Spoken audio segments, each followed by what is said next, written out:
Beri nama pedang ini Naga Puspa.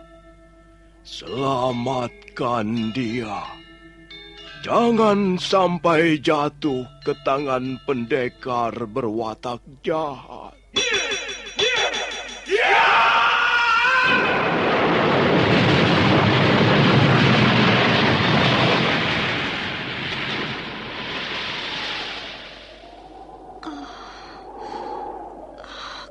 Kakang Kamandanu, kau masih juga tidak percaya bahwa aku mencintaimu. Meisin, maafkan aku, Meisin. Meisin, Meisin.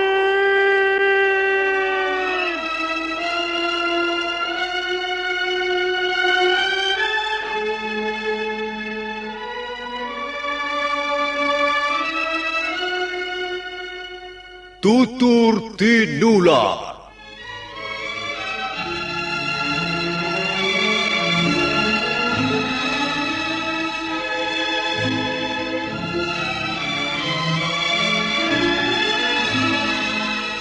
Sebuah sandiwara radio serial, produksi Sanggar Cerita dan teater Sanggar Prativi. Sebuah kisah dengan latar belakang sejarah runtuhnya Singasari dan berdirinya Kerajaan Majapahit.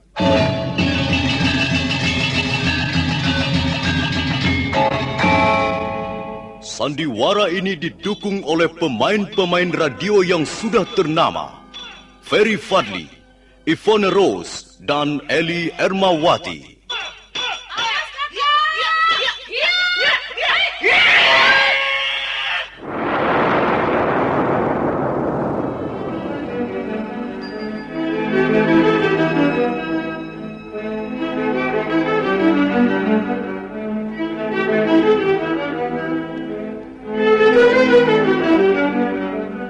Cerita ini ditulis dan disusun oleh S. Tijab. Teknik dan montase dikerjakan oleh Rudi Tinangon dan Joko SP. Sutradara EWS Yuwono. Kali ini mengetengahkan episode pertama dengan judul Pelangi di Atas Kurawa.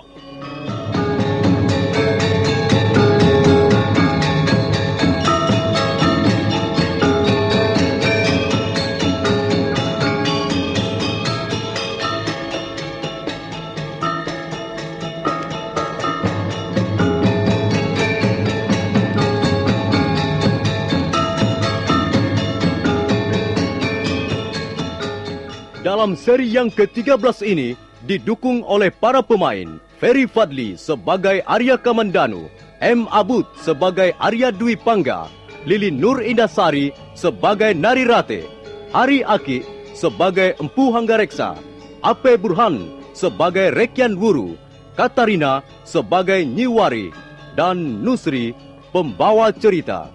Selamat.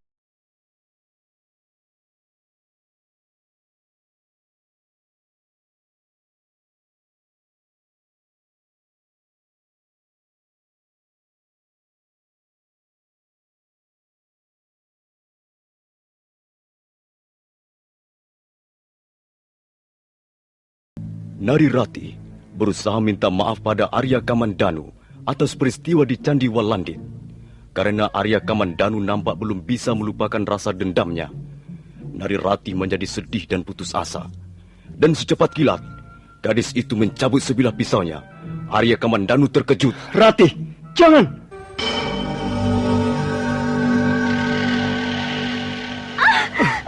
Lepaskan tanganku, Kakang. Jangan, Rati, jangan. Biar aku mati saja, Kakang. Biar aku mati saja. Rati, jangan begitu. Tidak baik membunuh diri sendiri. Tidak ada gunanya aku hidup lagi. Aku wanita yang penuh lumpur dosa. Aku wanita paling hina. Lebih baik aku lenyap dari muka bumi ini. Lepaskan! Lepaskan aku, Kakang! Lepaskan! Rati! Rati! Kau kira dengan bunuh diri urusanmu akan selesai? Kau akan mati penasaran, Rati.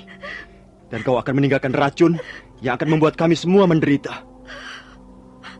Kakang Kamandanu, mengapa pikiranku menjadi gelap sekali? Mengapa? Rati, dalam keadaan seperti ini, kita harus tetap tegar dan tabah. Jangan menuruti luapan perasaan yang akhirnya bisa mencelakakan diri kita sendiri. Nah, pisau ini harus dibuang sejauh-jauhnya. Pisau itu sudah kubuang jauh ke dasar jurang. Dia tak akan bisa membujukmu lagi melakukan perbuatan yang amat nista. Sekarang, marilah kita duduk, Rati. Aku akan bicara denganmu.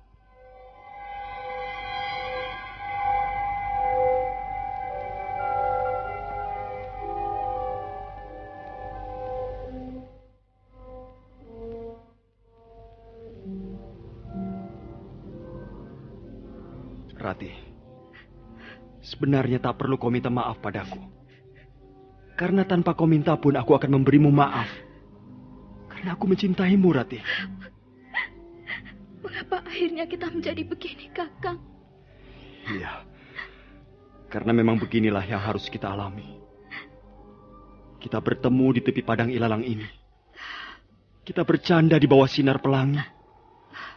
Dan rupanya kita pun harus berpisah di tempat yang sama. Kalau kupikir-pikir, kisah cinta kita ini lucu sekali ya, Kakang. Lucu, tapi tak seorang pun akan tertawa bila ikut mendengarnya. Karena di balik kelucuan itu sebenarnya tersimpan kepahitan. Iya, setidak-tidaknya kita masih bisa tertawa. Walaupun tertawa untuk diri kita sendiri. Kakang. Apa, Rati? Kalau saja dulu kau mau berterus terang, kita tentu tidak akan mengalami seperti ini.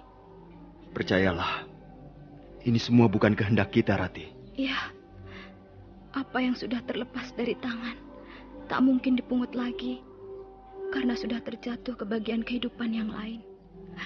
Semua sudah terlambat, nasi sudah menjadi bubur. Apa maksudmu, Rati? Aku bukan Nari Rati yang dulu lagi, Kakang. Aku bukan Nari Rati kembang desa Manguntur yang masih polos dan suci. Rati, bagiku kau tetap Nari Rati yang dulu. Sama sekali kau tidak berubah. Sekalipun sekarang sudah menjadi milik Kakang Dwi Pandu. Jangan sebut nama itu, Kakang. Kalau ku dengar nama itu, hatiku menjadi resah. Pandanganku berkunang-kunang. Dan bumi rasanya berguncang. Bukankah kau mencintainya? Entahlah. Aku tak bisa menjawab pertanyaanmu itu. Kakang Dwi Pangga hadir seperti teka-teki kehidupan yang sulit diterka maksudnya. Kalau saja waktu ini bisa dimundurkan kembali. Itu bertentangan dengan kehendak Hyang Widi, Rati. Jangan menginginkan sesuatu yang di luar jangkauan manusia. Sudahlah. Mari kita akhiri pertemuan kita ini. Kita saling memuji saja. Agar Dewata memberkati perjalanan hidup kita masing-masing. Kakang. Tepi padang ilalang ini. Dan sinar pelangi di atas sana. Akan menjadi saksi. Bahwa kita pernah dipertemukan. Dan mereka pun akan menjadi saksi. Bahwa kita akhirnya harus dipisahkan. Kakang Kamandanu. Namamu akan kukenang sepanjang hayatku. Aku pun tak bisa melupakanmu, Rati. Tapi ada satu hal yang membuatku sedikit merasa lega. Aku rela. Aku ikhlas. Karena saudara tuaku sendirilah yang akhirnya menjadi pria pilihan hatimu. Aku yakin Kakang Dwi Pangga bisa membuatmu bahagia. Kalian akan hidup rukun sampai kakek nenek. Banyak rezeki dan banyak anak. Kakang Kamandanu, begitu mulianya hatimu. Kau pun wanita yang paling manis yang pernah ku kenal, Rati. Hanya karena sesuatu yang tak akan pernah ku mengerti kalau aku melepaskanmu. Ya, mudah-mudahan sikapku ini membuahkan sesuatu yang baik. Kakang, sebelum pergi, Aku akan memberikan tanda mata untukmu. Terimalah batu nirmala ini. Batu ini pemberian ibuku sebelum menghembuskan nafasnya yang terakhir. Terimalah Kakang. Hanya benda ini yang bisa kuberikan padamu sebagai kenang-kenangan dariku. Terima kasih, Rati. Batu nirmala yang indah sekali. Akan kusimpan batu ini sampai akhir hayatku. Akan kupertahankan batu nirmala ini dengan mempertaruhkan nyawaku.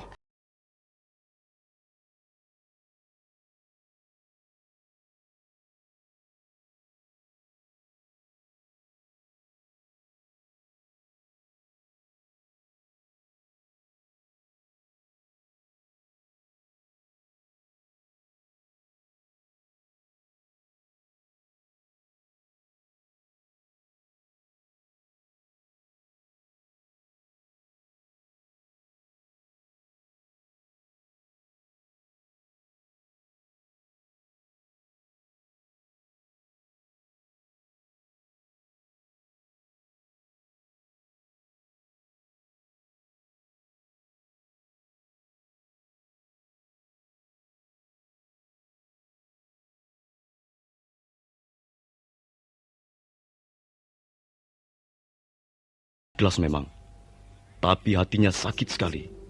Terasa sebagian dirinya ikut terbawa oleh kepergian Nari Rati. Arya Kamandanu baru saja akan melompat ke atas punggung kudanya, ketika dari jauh nampak seorang penunggang kuda menghampirinya.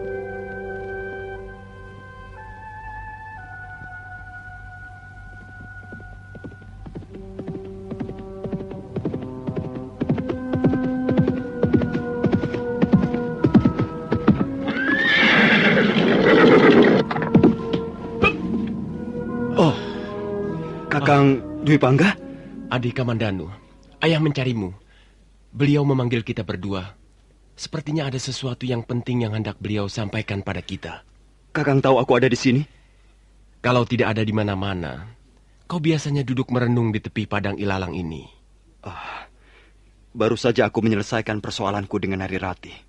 Nari Rati? Iya, Kakang. Sekarang tak ada lagi yang menjadi ganjalan di hati kami. Dan sekarang aku ingin menyelesaikan persoalanku denganmu, Kakang Dwi Pangga. Persoalan apa lagi? Nari Rati mencintaimu. Kuharap kau tidak menyia-nyiakan cintanya. Adi Kamandanu, terus terang aku pun mencintainya. Bagaimana aku akan menyia-nyiakannya? Dia akan menjadi istri yang baik. Dan aku percaya kau pun akan menjadi suami yang baik. Adi Kamandanu, kau memaafkan kami berdua. Ya, kupikir tak ada yang bisa dipersalahkan. Semua sudah menjadi kehendak Hyang Widi. Aku relakan Nari Rati jatuh ke pangkuanmu, Kakang. Karena aku yakin kau bisa membahagiakan hidupnya. Adi Kamandanu, terima kasih atas pengertianmu yang sangat besar ini. Aku berjanji akan mencintai Nari Rati sampai akhir hayatku.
Tidak diragukan lagi. Pemerintah Singasari sudah mengakui secara resmi. Dan senjata-senjata buatan Hanggareksa sudah diuji keampuhannya dalam berbagai peperangan. Para perwira pasukan merasa bangga bila terselip senjata buatan ayahmu di pinggangnya. Pamornya akan naik dan keberaniannya menjadi berlipat ganda. Lihatlah. Keris Nagatapa. Keris semacam ini banyak disukai para senopati agung yang diturunkan ke gelanggang pertempuran. Nih, ini keris naga polah. Polah artinya bergerak. Maka bentuk keris ini berlekuk-lekuk, seperti seekor ular naga yang sedang bergerak-gerak. Tuanku Lembu Sora dan banyak kapuk menyukai keris semacam ini. Di samping indah bentuknya, keris ini juga ampuh. Yang ini pedang atau kelewang. Perhatikan jenis logamnya. Tidak begitu berat, tapi kerasnya melebihi batu-batuan dari langit. Hiya! Berapa ribu kepala terputus dari tubuhnya dengan senjata semacam ini. Ketika terjadi perang besar antara pasukan Kediri melawan pasukan Tumapel, Desa Ganter menjadi saksi pembunuhan besar-besaran itu. Nah, anak-anakku, kalian berdua yang harus mewarisi keahlian ayahmu dalam hal pembuatan senjata pusaka ini. Kalian harus mampu mencipta keris Nagatapa yang ampuh, seperti yang dimiliki Gusti Ranggalawi yang bernama Megalamat. Kalian juga harus bisa menciptakan keris naga polah. Juga harus bisa membuat pedang-pedang yang tajamnya melebihi pisau cukur. Kalian juga harus mampu menciptakan tombak-tombak yang nantinya diperhitungkan pihak musuh. Kalian harus terus belajar dan menggali pengetahuan tentang senjata pusaka sebagai tanda bakti kalian pada orang tua. Dwi Pangga dan kau, Kamandanu. Iya, Ayah. Ketahuilah, ada satu hal yang menjadi ganjalan di hati ayahmu dalam hal memelihara dan mengembangkan usaha pembuatan senjata pusaka ini. Apakah itu, Ayah? Ada seseorang yang kemungkinan bisa menjegal usaha kita ini. Siapa, Ayah? Kalian tentu kenal dengan baik. Dia sahabat ayahmu sendiri. Barangkali yang Ayah maksudkan Paman Ranubaya? Ya, Kakang Ranubaya lah orangnya. Bukankah Paman Ranubaya selama ini membantu Ayah membuat senjata pusaka? Sudah berapa puluh senjata pusaka pernah dikirim kemari melalui Paman Wirot, muridnya yang setia. Iya, itu dulu Kamandanu. Sekarang dia tidak mau bekerja sama lagi dengan ayahmu. Mungkin dia mempunyai maksud-maksud tertentu. Mungkin Paman Ranubaya sudah merasa tua, Ayah, dan merasa tidak sempurna lagi dalam bekerja menciptakan senjata pusaka. Kalian tidak perlu ikut campur urusan ini. Kalau Ranubaya tidak mau bekerja membantu aku, dan itu karena maksud-maksud yang kurang baik, Hanggareksa yang akan turun menghadapinya. Kamandanu. Iya, Ayah. Kau masih sering datang ke rumahnya? Iya, sekali waktu, Ayah. Soalnya Paman Ranubaya sangat baik pada saya. Nah, mulai sekarang kau tidak kuizinkan menginjak halaman rumahnya lagi. Dulu dia memang kakak seperguruanku. Karena itu kalian sudah sepantasnya menyebutnya Paman. Tapi, dia sekarang sudah menjadi orang lain. Bahkan orang yang kuanggap bisa membahayakan usaha-usaha kita.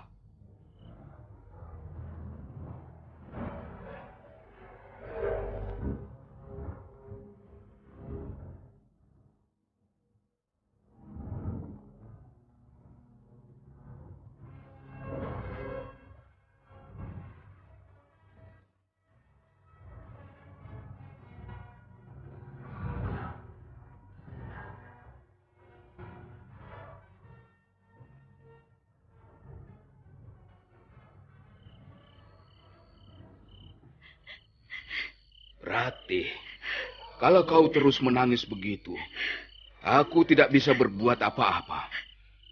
Aku tidak bisa menolongmu. Kau harus bicara terang-terangan pada ayahmu. Ratih. Saya tidak apa-apa, Ayah. Saya tidak sakit. Kau seharian tidur di atas pembaringan dan mengeluh kepalamu pusing. Kau juga tidak mau makan. Dan tadi Palastri, temanmu itu memberitahu aku bahwa kau muntah-muntah di sungai ketika sedang mencuci pakaian. Apa itu bukan penyakit? Ada apa dengan perutmu? Tidak apa-apa, Ayah. Kok diremas-remas begitu? Agak mules, Ayah. Biar sajalah. Kok biar sajalah, bagaimana kau ini? Sudah biasa. Nanti juga sembuh sendiri. Bagaimanapun, yang namanya penyakit harus diobati. Saya sudah minum ramuan daun-daunan, Ayah. Nanti juga sembuh. Kau di rumah. Aku akan keluar sebentar. Kemana, Ayah? Ini sudah malam. Jangan banyak bertanya. Aku akan memanggil Nyiwari. Jangan, Ayah. Jangan. Kau harus diperiksa, Nyiwari. Jangan, Ayah. Tidak usah. Nanti juga sembuh sendiri. Bagaimana ini? Bagaimana kalau Ayah sampai tahu?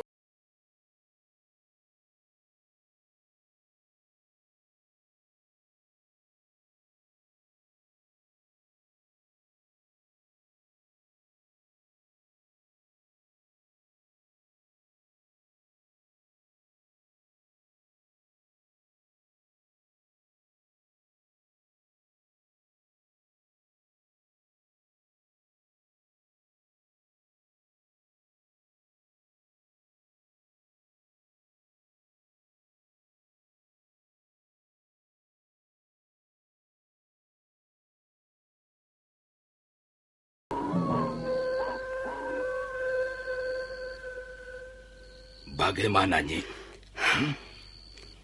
Bagaimana bisa sampai terjadi begini, Wuru? Berat sakitnya? Sakit anakmu ini bisa dikatakan berat. Tapi bisa pula dikatakan tidak berat. Tetapi bagaimana aku harus mengatakannya padamu, Wuru? Katakan saja, Nyi.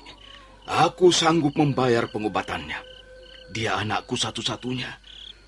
Aku rela berkorban apa saja demi keselamatannya. Sepanjang penglihatanku, anakmu itu jarang pergi keluar rumah. Memang, Nyi. Dia anak yang baik. Paling-paling dia pergi keluar hanya untuk mencuci pakaian di sungai. Memang sekali waktu dia minta izin ke rumah temannya. Tapi itu jarang terjadi. Ada apa, Nyi? Ya, kalau saja anakmu sudah bersuami, hal ini justru merupakan berita yang menggembirakan. Nyiwari, apa maksudmu, Nyi?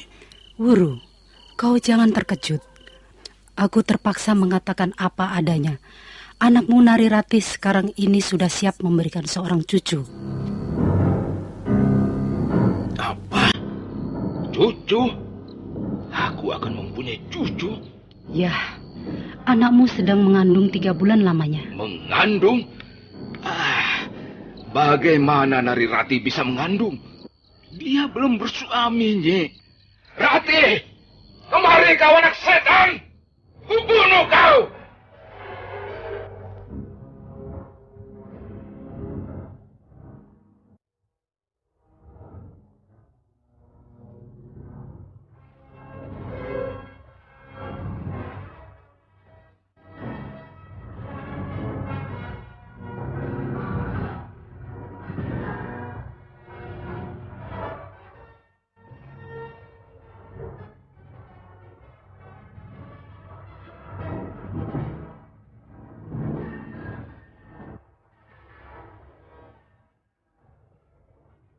Merah padam wajah Rekan Wuru mendengar penjelasan Nyiwari tentang anaknya yang sudah mengandung 3 bulan. Giginya gemeretak. Gemetar Nari Ratih mendengar suara lantang ayahnya. Nah, para pendengar sekalian, bagaimana kelanjutan kisah ini?